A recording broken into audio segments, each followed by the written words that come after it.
गढ़वाल या राठौर राजवंश की राजनीतिक स्थिति। अन्य राजवंशों के समान राठौर राजवंश का इतिहास भी पुरातात्विक और साहित्यिक दोनों साक्ष्यों से प्रमाणित सूचना मिलती है।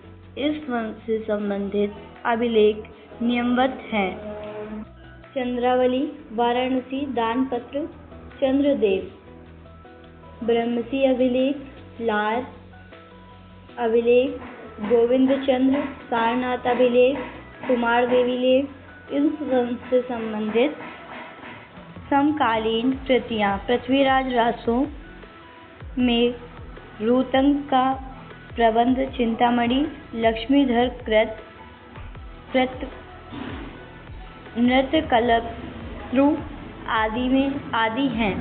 मुसलमान लेखों में फरिश्ता प्रमुख है। राजनैतिक स्थिति। इस वंश का प्रथम शासक चंद्रदेव था। इसने गुर्जर प्रतिहार साम्राज्य के विघटन के बाद उत्पन्न अव्यवस्थित परिस्थितियों का लाभ उठाते हुए कन्नौज पर अधिकार कर लिया। चंद्रदेव ने दिल्ली, वाराणसी और अयोध्या आदि स्थानों पर अधिकार कर लिया।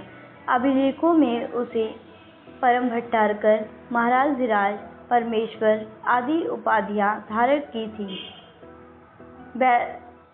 बहसील लेख से ज्ञात होता है कि काशी, कन्नौज, लोथल और इंद्रप्रस्थ पर आधिपत्य जमा लिया था। इसने 1103 ईस्वी में 1103 ईस्वी तक शासन किया।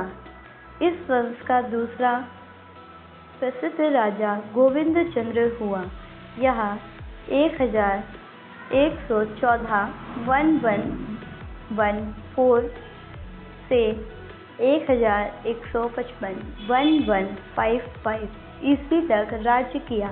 इसने मगध, मालवा को जीता एवं चंदेल, चोल, कलचुरी, चालुक्य और कश्मीर के शासकों के साथ मैत्री संबंध रखे। गोविंद चंद्र ने दानपुत्रों से पता चलता है कि इसके समय में कन्नौज पुनः एक महत्वपूर्ण नगर बन गया था। गोविंद चंद्र को उसके लेखों में विविध विद्या, विचार, वचस्पति कहा गया है।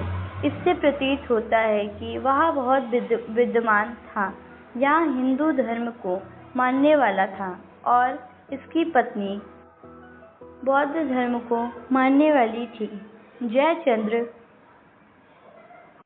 इसके पश्चात उसका पुत्र जयचंद्र सन 1170 से 1194 1170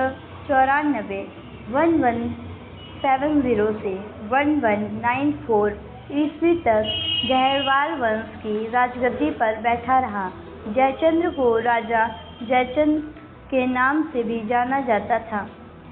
मुसलमान लेखकों ने इसे कन्नौज और वाराणसी का शक्तिशाली शासक कहा था।